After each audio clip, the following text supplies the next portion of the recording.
Hey, what's up, fam? You are now tuned in to the Paging Dr. Chanda podcast. I'm your host, Dr. Chanda, and we are here with another episode of meaningful conversation in order to facilitate self-reflection.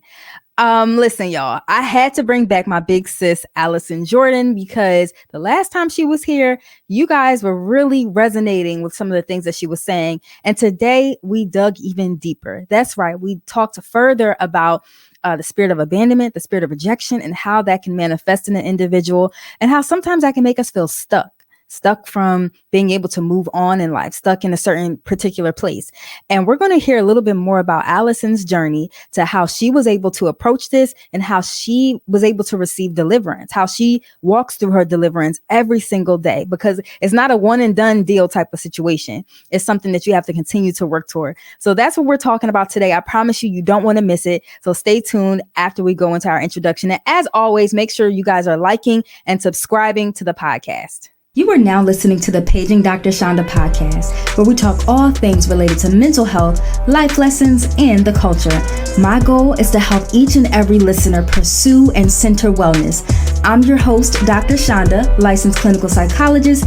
Now let's get into it. Have y'all checked out my Amazon storefront yet?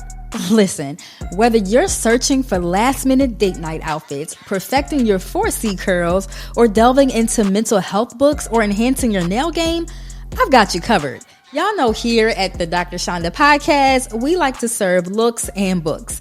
So make sure that you guys click on my affiliate link for a hassle-free shopping experience that supports my creation efforts. Elevate your lifestyle and your mental health today. Chanel, I have a question. What's up? Have you ever felt lonely in your entrepreneurial ventures and journey? Listen, that is such a real feeling, especially as a Black woman, especially as an entrepreneur, especially as a kingdom woman trying to level up and move forward in my life. Listen, the interesting thing is I hear that from so many different women. Yeah. So I thought it was the perfect timing for us to collaborate our entrepreneurial success and the things that we've learned along the way for kingdom women specifically. Listen, I'm so excited about this. So that's right. You guys are able to sign up today, starting in October, our specific membership group, where you'll have access to our knowledge on branding, marketing, how to sell, how to pitch yourself, how to, apply the Bible to your business, applying the Bible to your business, corporate fast, like all of those things, exercise your faith, so many different things. And above all, Chanel, it's great to have an accountability group. Listen, I'm really excited to be a part of a group of a bunch of people that look like me, and we're all trying to get to the same place. And listen, and the fact that we're coming together doing it, I say this humbly, I've been thriving in full-time entrepreneurship for some years now. Yeah. You've generated millions for the sports industry. Yes. We have so many different skill sets that we're going to offer. Yeah. We're two separate powerhouses, and we're coming together to build this membership for you all. Not only from a business and physical, natural standpoint, but also a spiritual standpoint. Yes. I can't wait to get into the word I'm excited. Entrepreneurship. I'm excited. The word and entrepreneurship together, Chanel. Listen. In a membership group. Listen. Girl. I'm ready. So if you guys are ready for our group that starts in October, please make sure that you click the link in our show notes, and we can't wait to see y'all. Cannot wait. Period. And we are live. Hey, Miss Allison. Hey, girl. Hey, sister. Hey, sis. We are officially sisters, for real. Period. No, for real. Like, period. I like the way you move. You own it. Like, we doing some stuff. We really are. Yeah. No, I appreciate you for coming back through. I know. We was getting down last time. We still got unfinished business, honey. Yes. We still got something to talk about, process. I'm ready. I am too, because the things that you were like talking about last week, I'm sure that people can resonate with it. And I love your transparency. I think that validates other people's experience. That's, and it's not like it's intentional. Like, I'm not like, I'm just going to be transparent. That's going to be my brand. It's just my assignment. When I went through what I went through, this is deep, because I was thinking about this a lot when I was in Bible class, because pastors wanted me to deliver a word, which I've never done. Wait, you was preaching? I'm about to, honey. Okay. Well, they made me a junior prophet because I had prophetic gifts since I was 12. but nobody's ever like taught me and honed me until past Prophet June Hollingsworth. I talk a lot about my mentor. But I was thinking about just this journey, right? And then like when you talk about my when you talk about, you know, my past and my journey, and then I was saying to myself, all of us have been through like some stuff, right? Yeah. Like trauma, grief, whatever. But I think there's like these stages of, you know, you have your life, things are, you know, okay. And then you go through something traumatic, then you recover, and then you go on with life, this and that. And that's just pretty much like the back and forth. But as I reevaluate my life, I call it like foreshadowing. Then you go through your life because God is going to show you what he's going to put you through earlier. That's like every formula of a movie, right? And so I remember having anxiety and a panic attack and just kind of writing it off as whatever and, you know, keep moving. And then it comes back and then it only got more aggressive. So now I say foreshadowing, go on with your life, but recognize it, pin it. And then when it comes back up, sit still and figure out what's going on. Then you go into recovery from it, learning from it. Then you fulfill whatever it is that the reason is. And then you go into your finished work. And so I'm at a place now where I'm at my finished work. And it took me 3 years to sort of fulfill whatever this was that God was calling me for after he put me through what he put me through. And that's what I'm thinking about. Because I remember I was in the car once with my son a few years ago, and I was at the gas station and I was just got in, filled the gas up, and I'm about to head to my mother's house. And I literally was stuck. I was in the car with my hands on the steering wheel and couldn't move. I couldn't talk. I couldn't move. And this was many years ago. This could have been like 10 years ago. And my son was like, are you okay? Okay. Should I call 911? And I was, when I say stuck, and now I use the analogy, like I was stuck because I wasn't obedient. I was stuck because I wasn't hearing. I was stuck because I didn't see the foreshadow early on when I was abused, when I was molested, you know, when I was raped. I was stuck because we go on with our lives and we don't stop and say, you know, why do bad things happen? You know, people say, why do bad things happen to good people? Bad things happen to all people. And every time it does, there's a reason. I love where this conversation is going already. Because where we left off from the last time you were here was discussing the intersection of like faith and mental health and how you discussed needing to heal from the spirit of rejection and the spirit of abandonment.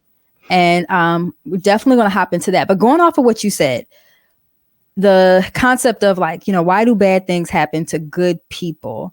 As Christians, oftentimes like people think like, oh, I shouldn't be going through X, Y, and Z because I'm a child of God. And that's not the case. We go through the worst if you're a true believer. Come on.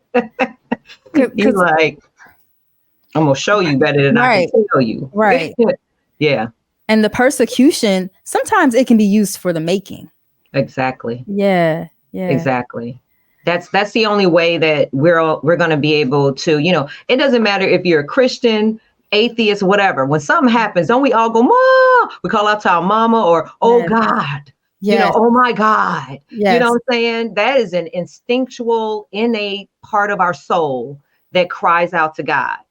And that is what he wants. He wants our favor. He wants our praise. And can you imagine that you wait to the last moment and, you know, you're in a car crash and you had never given your life over and you never did anything and you go, oh my God. So when he's giving you, you know, these things that are happening, he's saying, look, I'm going to put you through something. It's going to be brutal. It's going to be hard, but I'm going to need you to rely on me. I'm going to need you to call out to me, and I'm going to need you to trust me so that I can repair it and fix it. But you're going to have to wait, because I'm going to teach you discipline and I'm going to teach you to work on my time and stop being controlling, you know? So that's what God did. He has me in the wait. It's 3.5 years right now. Some things have manifested, but I'm still waiting for restoration. And the more that I wait, the more discipline I get. The more that I wait, the more I have to try to stay obedient you know, the more I wait, the more horny I get. And the more he's like, you can't do nothing about that. Right. So specifically, you're talking about waiting on your husband, like Yep. waiting in this Yeah. relationship. Yeah. Yeah. It's almost like you're saying waiting produces character. Does. Like it's essential for discipleship. Yeah. Waiting also, it gets you to have an opportunity to get to know God better too. It strengthens your relationship, and it redefines love, and it redefines, you know, what we worship. You know what I'm saying? And so, you know, if you're worshiping men or you worshiping by flesh, you know, then he's going to be like, okay, you still crying over him? Okay, I'm going to let you wait a little longer.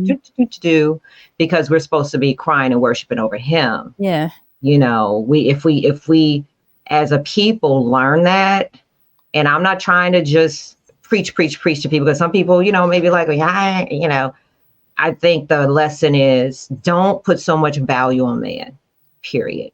Yeah. You know, I was talking to a girlfriend. I don't talk to a lot of women only because, how do I say it? I'm just a different type of chick, right?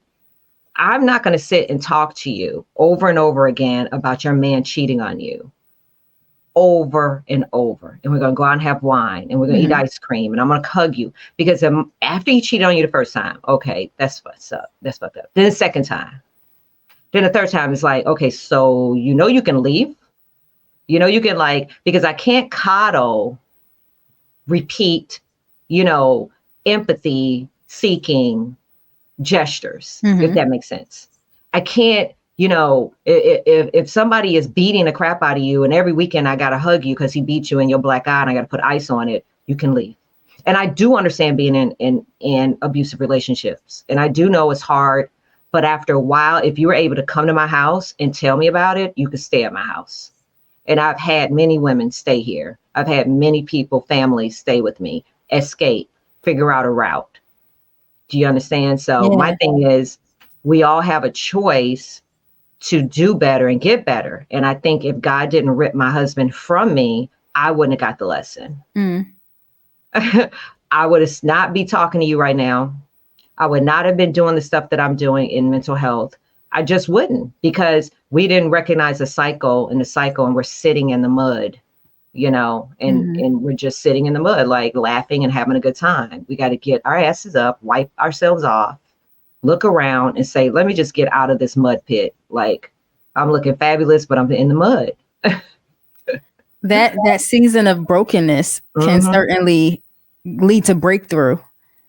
And that's a word. That's a word. Oh, that's still in my ear. Okay. That's a shirt. Right. Brokenness to breakthrough. Yeah. No. Brokenness to breakthrough. Brokenness to breakthrough. So can you talk to us more about like the brokenness you experienced with the spirit of abandonment? Like, what did that feel like? What did it look like? Walk us through that. So I don't know if I have to revamp the story about when I came home from the hospital, but for those who may just be seeing this, when I went into the psychiatric hospital June 27th of 2020 from past trauma coming up. I had gone to the emergency room so many times. On that day, they were like, okay, you're not going to just coming up in here in the heart of the pandemic, wasting our time. And so they transferred me by petition to a psychiatric hospital where I spent almost 20 days. And then when I came home, August 21st of 2020, so I came home in July, and probably 4 weeks to the day, my husband got in a car and drove away. And I mean, just drove away. At the time, I could not recover or figure that out yet. I was still trying to recover from the abandonment and the trauma of I just came out of the hospital. Now, you don't be laying this on like a double cheeseburger. I got to deal with one layer at a time. So I thought he was going to the store. And then I just thought he, because many times he would run and then come back. But, one day turned into weeks, turned into months, turned into a year, And so when this stuff started manifesting with the brain truth, because I had made that promise when I was in the hospital, I would commit my life to this work. When I had 9 days missing, I just buried myself in it. And what happened for the luck of me was that I'm surrounded around who I call my brain gang, who are clinicians like yourself, Prophet June, who started recognizing in me that something's off. I'm not sleeping. I'm sending emails at 3 a.m, 4 a.m, 2 a.m. Like, when is this chick laying down? She's hyped. I was always ready to work. Let's go. I started losing weight. They were like, did you eat? And I'm like, oh, I couldn't remember. Even though my vegan tacos right here, I'm gonna eat it right when I'm done. And so they kind of did an intervention on me. Like, you okay? And start processing stuff. Cause I had seen a photo of my husband and this woman. Now, mind you, he had been through several women when he left me. And from what I understand, 4 or maybe more. And he cheated on me, of course, in the marriage. And I forgave him. And I remember I used to always say, like, where does the pain go? Like, how do I keep? But now in this place, I look back and I say, well, I was broken too, right? Because I had some past trauma. He had some past trauma. So we was just operating, like I said, in the mud, honey. And so I just remember like them talking to me about what I was hiding again, tucking in our secret place. And I just broke down and I started having panic attacks again, like can't get out the front door, crying, hysterical on the floor for hours, having to, bind the enemy, plead, get a pastor to pray with me. And I just said, okay, because healing is not linear. And so I had to just say, okay, went to the hospital again a couple of times. This time I called, which is now my partner, the hospital that I was in 2020, their sponsor of my show. I called the CEO and I'm like, I'm coming back. And I mean, I'm going back into the psychiatric hospital. I'm self-admitting because I could not get over the fact that I was with this man for 20 years. We're married almost 11. He cheated on me several times and I forgave him and he leaves me. What were you feeling? How could you do that to me? How could the very person that stood for you forgave you over and over and over again? If that was the case, I could have beat you to it. I'm feeling like, how could you do that to me? And then when cheating, I always felt like, why don't you see me? Yeah. Why are you looking past me? How could you leave me? Me, But at the time, it was just debilitating because I felt like alone. I mean, this man drove me everywhere. I slept next to him for 20 years. I never cheated on him, never looked past him, helped him with his business. I was like this amazing wife. And I'm sure not perfect, but it made me feel like I had failed at everything. My parents were married 60-something years. And a lot of this is childhood, I broke up with my first boyfriend. My mom, at the time, she was just like, look at you. You're crying over this little boy. Why are you crying over him? You shouldn't do that. And then later on, when I talked to her about how she made me feel, she said, well, I don't know what a heartbreak feels like. Because I've been with your dad 62 years. So I didn't know what to say. And because in those little bitty moments that someone didn't help us heal our heart, right? And it's not like intentional pain. It's just they don't know what to say. Right.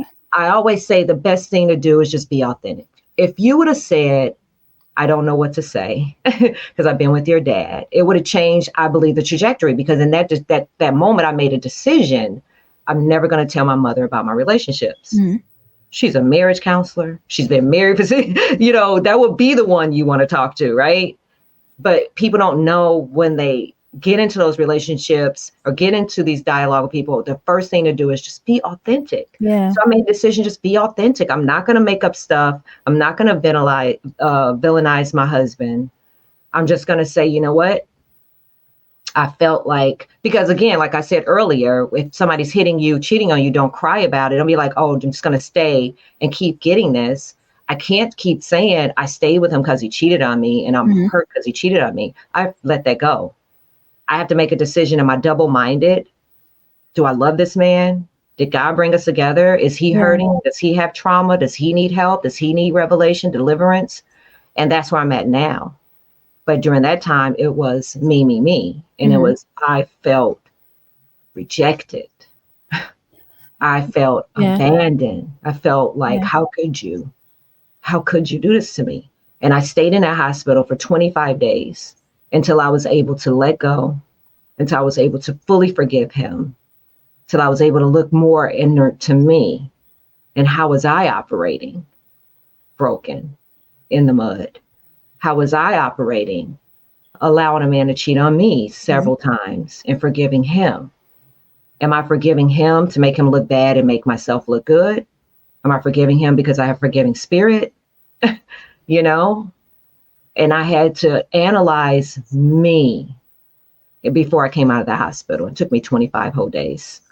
When you're going through that process of rejection and feeling abandoned by people who are supposed to be there supporting you, what does the process look like of kind of sitting with yourself and learning to kind of cope with it? What does that look like?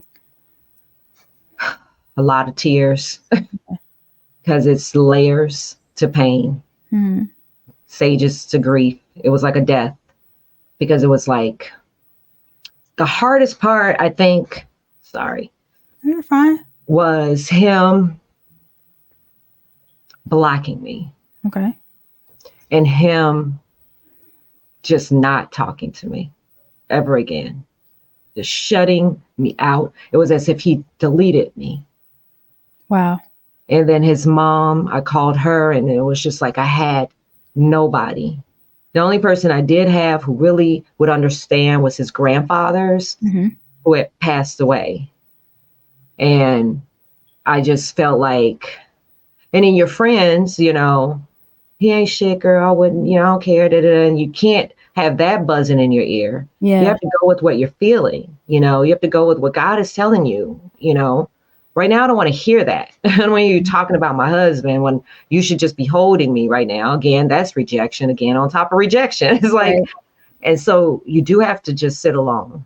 I tell people now, and I'll tell anybody who's listening, you have to go through it to get through it. I had to go. That's the hardest part.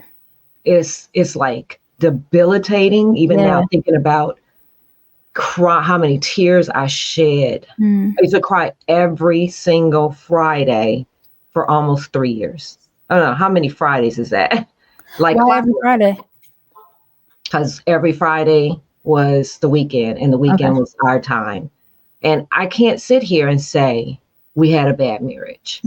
You know, I can say, yeah, he cheated on me, but again, I could have left. But then again, I knew his trauma. I knew why. And I just looked the other way because I had trauma. I didn't react from my trauma in a hypersexual way. It could have been other ways, you know, lashing out at people or closing down, you know, from people. But whatever it was, I had to go after it. But now I feel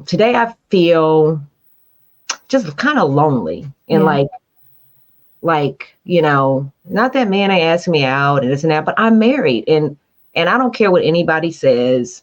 When you are separated and still married, you're married. You're married. And I can't, and I love him. I had to come to that. I love him. I forgive him. I want to be with my husband. Like once I said that out loud, it was no going back. And no matter what anybody says about it, I am not double-minded. I spoke to God.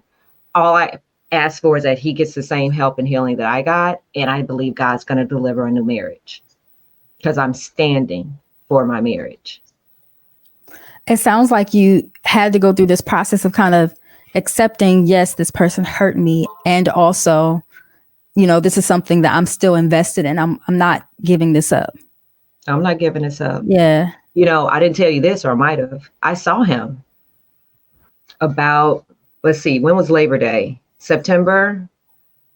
Okay. So you saw him recently. I saw him recently. Okay. He came, I'm telling all the tea. He came over here to get his stuff. Because, you know, even though I'm standing, I still have self-care and boundaries. And I want to redo my basement and all his stuff is everywhere. And I just wanted him to move it. He's living with this woman. You might as well just go get it. And he came over and I was not like I used to be. Like if it was a year ago, I would have been like, oh, don't go. Why'd you do? But I was just, kind of like, okay, I'm all right so far. And he was, first of all, he didn't look the same because I was like, I would have got clean than a board of health, honey. I would have came up here like, yeah, you want this, like smelling good or whatever. And that's when I knew, I'm like, okay, God, thank you for letting me see. He's not okay. You know what I mean? He's not on the same journey that I'm on, but okay. And we ended up in the bedroom. And afterwards, it was sanctioned sex because it's my husband. Well, it's my husband. So God is like, you're good. But then afterwards, I was kind of like, okay, I still trust that God's going to bring him back. That's not the thing that's going to be like, oh my God, Right. But then he blocked me. After that. Okay. So how would like I'm sorry, am I freezing up? Okay. I know this is a situation that I think like a lot of people can relate to, right? Whether they've been married or not. People experience like brokenness in relationship. When you're going through this process of going through the abandonment and rejection and all these like really difficult emotions to deal with, how did you kind of navigate that deliverance space? Like where did deliverance come in and how do you continue to walk and practice that? Girl, Dietrich Haddon's mom delivered me. Okay. Well, I did a self-deliverance, so it's levels to deliverance. Yeah. You don't just get fully delivered one day, like especially when you got a lot of stuff on you. Yeah. But I was at Drew's house and Patrick and Dietrich Haddon's mom was there with her deliverance team. They're on tour and they were there for dinner. But I was sick. And I didn't tell you the story. No. We were sick as all get up. Me, Drew, and my nephew Josiah. We had eaten a famous vegan burger there, and we all got sick from it because we all got sick from it. Anyway, so I was in the bed. We had been to the urgent care twice. We were just sick. And I was laying in bed and they were like, you gonna come out me? I'm like, I am sick. Unless you come in here and give me a magical potion, I'm not getting out of bed. So then my mom's like, you need to come, whatever. So I was in there for an hour or so. I thought they had left. So I was getting up to come give me some tea or whatever. And there they were sitting at the table and at the dinner table. She had a chef and everything. And the chef was like, I made you something vegan, whatever. So I sat down and this little 16-year-old was sitting at the little bar, the little high top over there, staring at me like, and I'm like, why is she staring at me? And she's like, so I'm like, okay, I'm about to go back to my room. It's a little weird. And so I get up and Prophet Haddon came over and touched me right here in my stomach. I don't know what, I was on the floor. Next thing I know, I can kind of go back and hear, but Drew and everybody was telling me what was happening. But she was like, you've been with her since 12. You touched her, you demon, and she bind the enemy out of me that was with me since the age of 12. Wow. That was keeping me at a 12-year-old place spiritually, where I was scared, that I couldn't speak up for myself, that I tolerated anything because he told me to be quiet when he was molesting me. And I remember my mom saying I was talking like the 12-year-old. I was like, mommy, he won't during the process of deliverance. Yes. Okay. And then I heard my mother say, open the door. And I'm thinking I had to tell them afterwards. I came back and I just felt this coldness. Like I thought I was dying, actually. I don't know what that feels like, but I just figured I just passed out from my illness and this is it. And when I came to, and it said I was out for 45 minutes, this process took. And I sat up and I felt sick. I felt nauseous. And then all of a sudden I'm blowing my nose and all this mucus is coming out of me. That illness was gone. Everything that I was sick, it was just coming. And I remember the little girl said, I saw him. He was standing over you. And I said, that's why you were staring at me? And she's like, wow. And I was just like, whoa. And so they put me in a tub, soaked me in Epsom salt. They gave me water and everything. And I had this urge to just go talk to God. It was just sort of like emotional. And I just like, thank you. I felt free. I felt lighter. Yeah. I felt happier. And, we did the mental health retreat and they brought like Dietrich Haddon performed. And then Angie Stone sang a song that I sang at my darkest, My Sunshine Has Gone. And Latoya Luckett sang, Why Not Me, that I play all the time. It's on my Instagram. And they were there.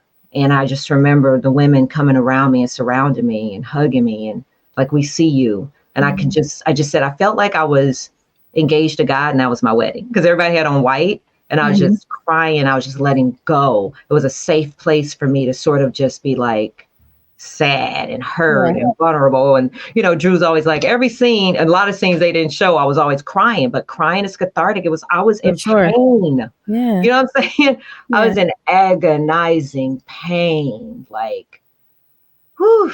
Yeah. But it was a purge. It was a letting go. It was a deliverance of everything that was holding me and keeping me captive and making me doubt myself. And I still have a little bit of it. I had to get a couple of calls yesterday because I'm starting to get anxiety again. When I go out, people recognize me and I'm like, oh gosh, oh no, and I start getting anxious, but God is like, I'm putting you out there for purpose. Yeah. You have a mantle, and some of the things that I'm going through, this is the part that's got really, it's like my dad, and my dad died. So you don't have your dad, you don't have your husband, and sometimes you just don't have anybody to share stuff with at night or talk to, because we used to talk to my daddy all the time about everything.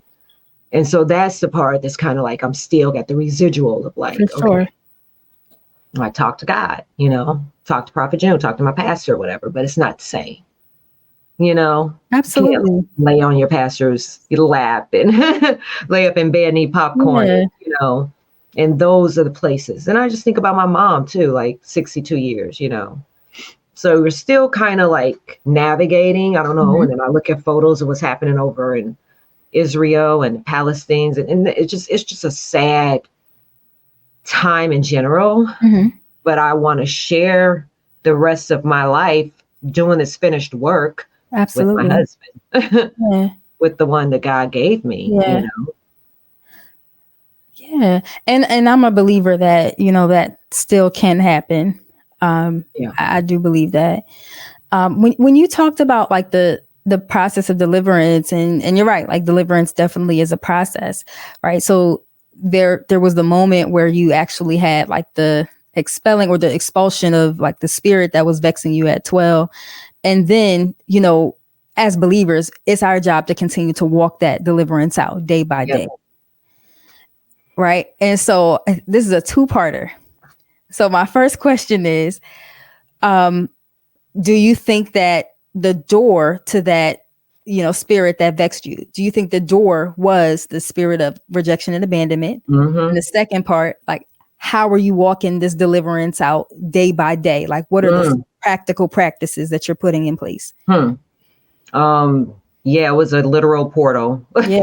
Yeah, we leave the door open sometimes. It's always there. Sometimes you accidentally open it and then you don't close it. And so I had to close it, but I have to remember to go check the lock every now and then.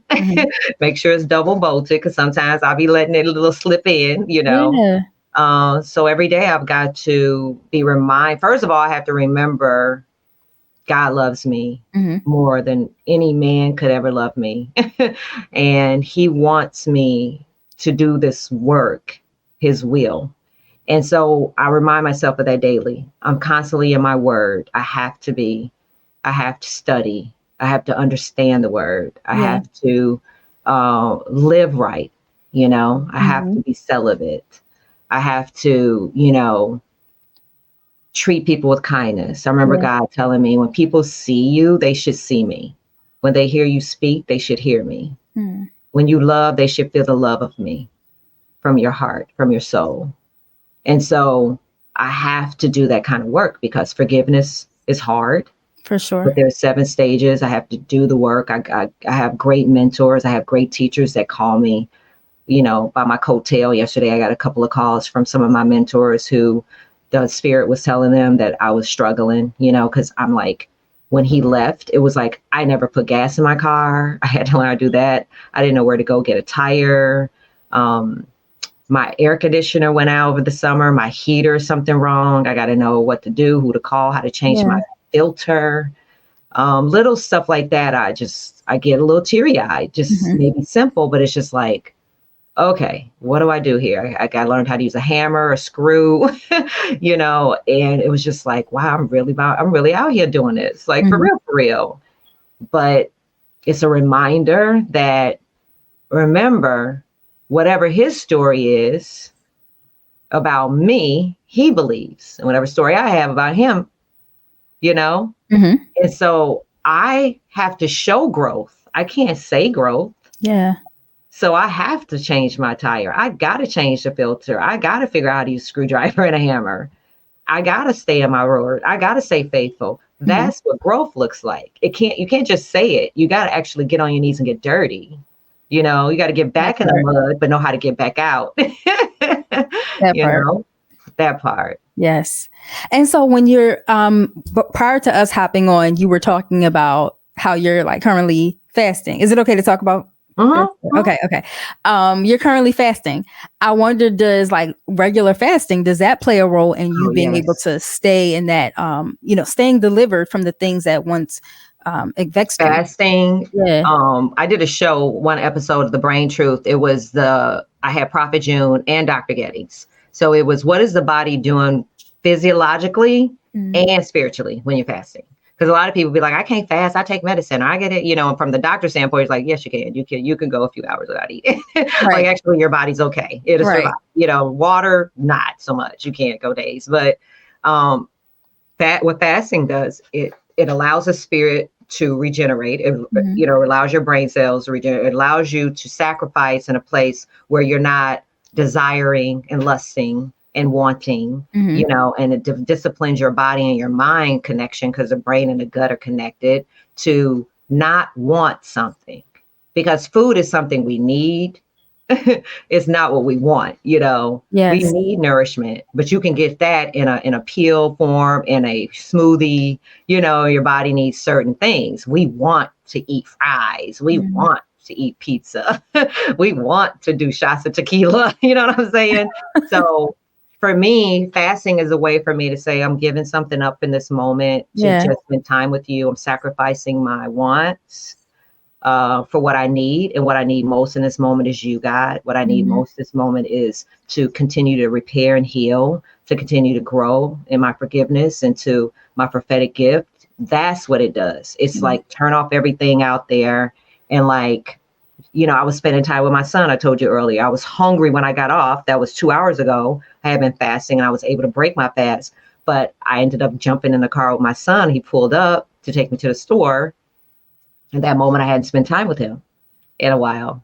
And so that took up hunger, because the desire for me to connect with him, to spend and laugh and hear what's going on in his world.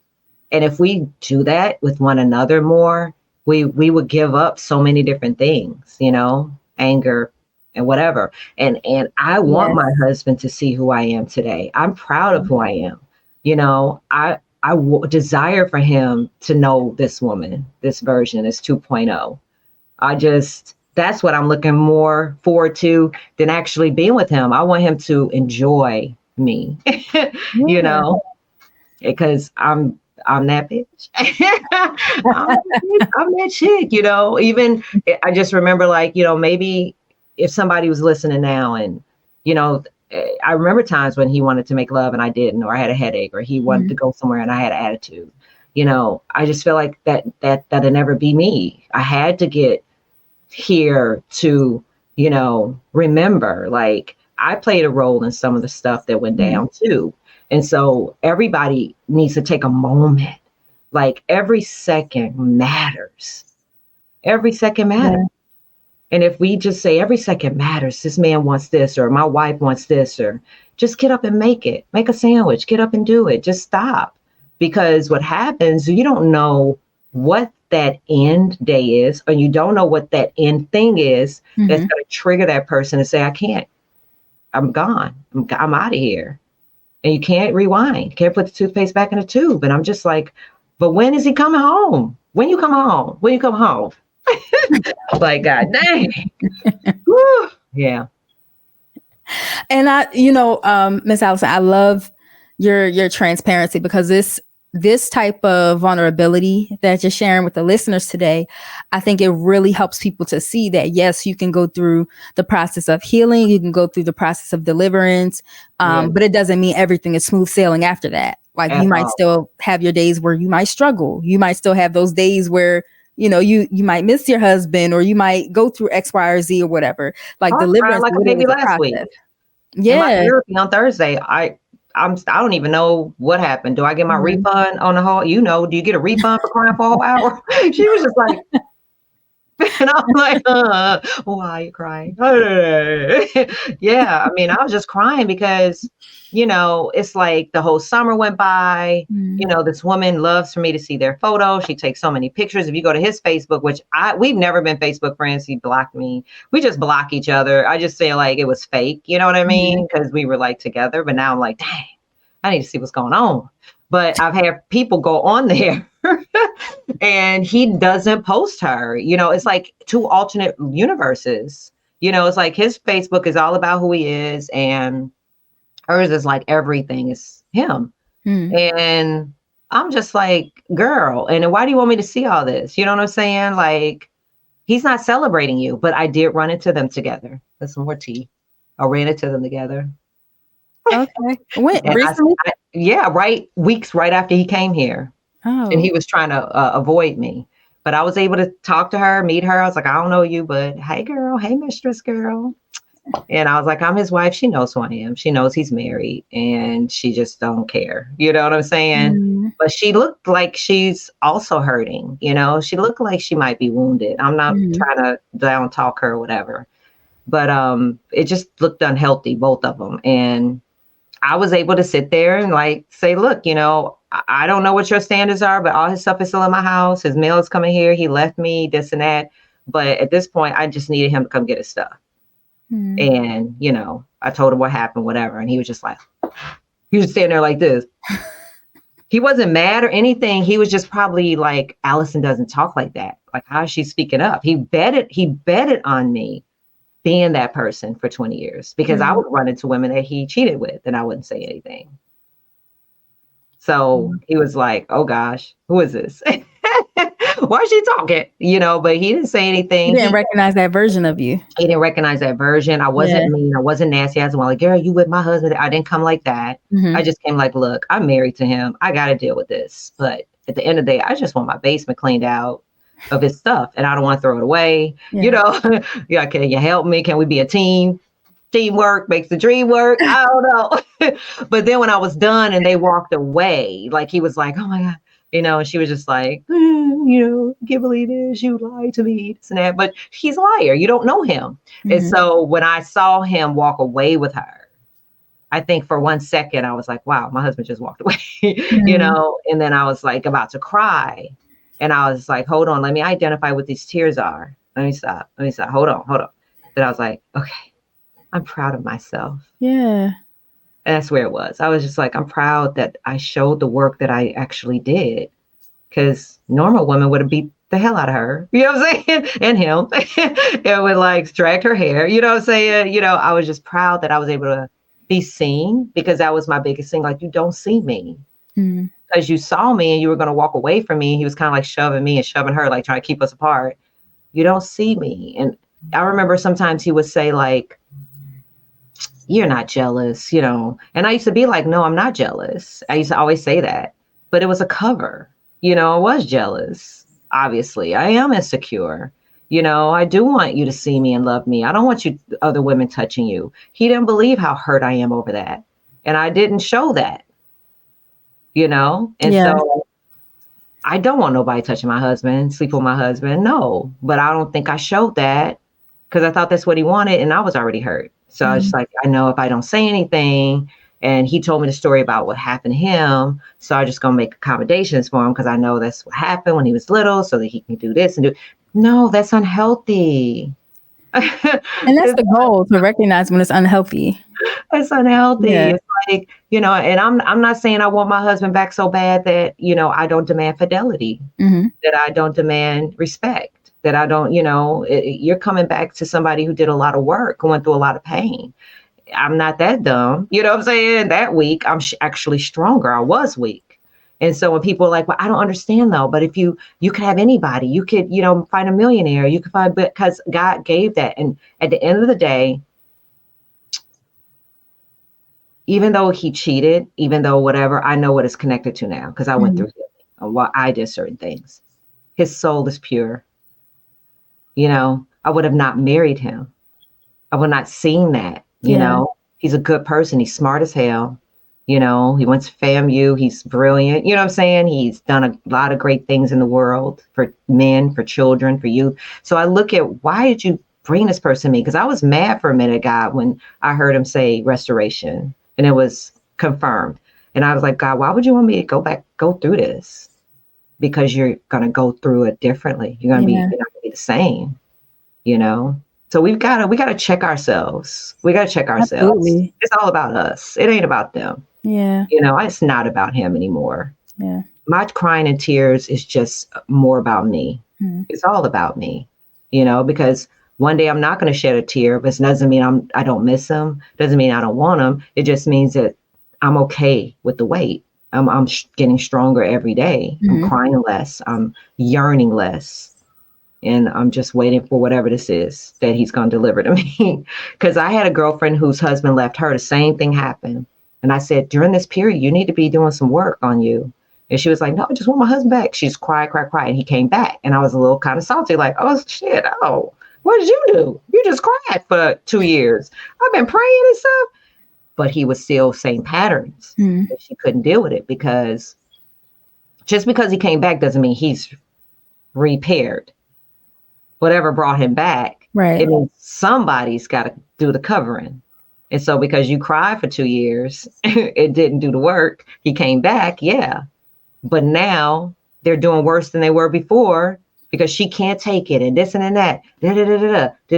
No, it's because you didn't have the tools to adjust and adapt because he didn't have any work.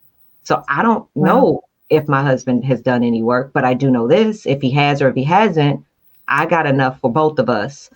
I'm going to adjust and adapt, but you're not going to do to me what you did before. I'm stronger. I'm better. I know who I am, and I'm not going backwards for nobody.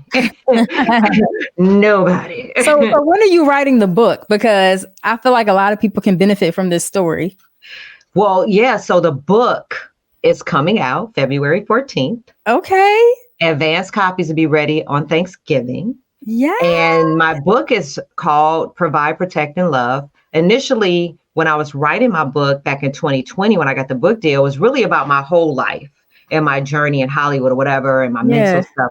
But because I've been so transparent, I went on the biggest platform in the world and talked about my brain health. I don't need to add that, but I haven't really gotten to the depths of my relationship with my husband. This is the first time I've ever talked about it publicly, but I haven't told all the tea, all the juice. So the book is going to really take you through everything with my life with him. And what I want people to do when they read it is I want them to see themselves in this if they want to be authentic and transparent with themselves in the quiet of your room, reading my book and not come on and be like, she's stupid. She was dumb. Why she do it? Because we've all done that. I want you to end it with, it's about me. It's about yourself. It's about what are we doing to change the narrative? What are we doing to make it okay? And I've been very careful and disparaging his character. I've been very careful putting stuff on Facebook or talking about it. Most people didn't even know we weren't together until they saw him out with other women. They were calling me like, I don't want to get into y'all marriage, but I'd be like, we have been together for 2 years, 3 years. Like, what?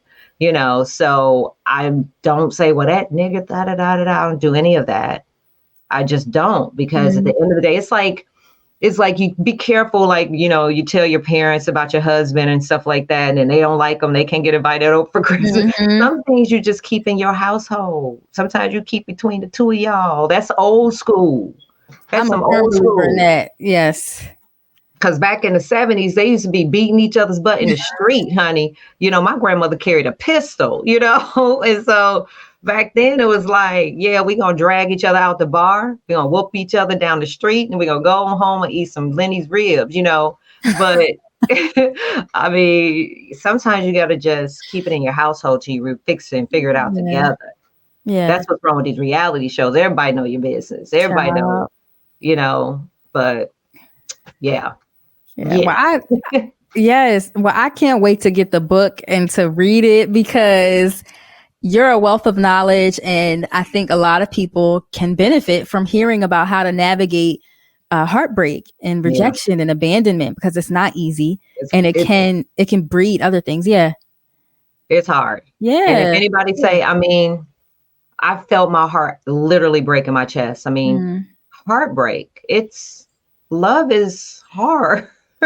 This life is hard. Life be lifing. Life be lifing. So life was lifing for me, still lifing, but I am acquiring so much in my toolkit. And I'm just ready for it. I don't think that if everything was perfect, I don't think I would know that the tools work. If you went to school for psychology, right, doctor? Mm-hmm. If you didn't have no patients that were broken, you wouldn't have gone to school to learn if it works and if it doesn't. If you're processing somebody, you'd just be sitting there like, okay, well, have a good day. No, you learn some stuff. Now come bring it on and let me see. Right. And I handle it. Bring it on. Bring on my man. Come however you coming. And I'm ready to show you love. I'm ready for you to feel the love of God. I'm ready for you to heal. I'm ready for you to know that what's possible. And I'm going to love and forgive you until your heart can't take it no more. Until your soul bursts, until you get on your knees and say, thank you, God. Yeah. Okay. Well, Miss Allison, we definitely enjoyed you today. We appreciated you coming by. I love it. I love coming by. I'm gonna come by all the time. Yes. Honey. And I can't wait till we see each other in person. Oh, we have on the same kind of shirt, except yours is black and mine is red. Oh, see, this is how we know. Like this. Oh, wait. Oh. Oh, right. Oh, okay. Yep, I will be back. Bring me back. I love you. Yes. No, for real. You definitely coming back. All right, Miss Allison, we'll see you next time. And make sure you guys tune in next Wednesday to the Paging Dr. Chanda podcast. And don't forget, you have the power to create the emotions that you want to experience. See y'all.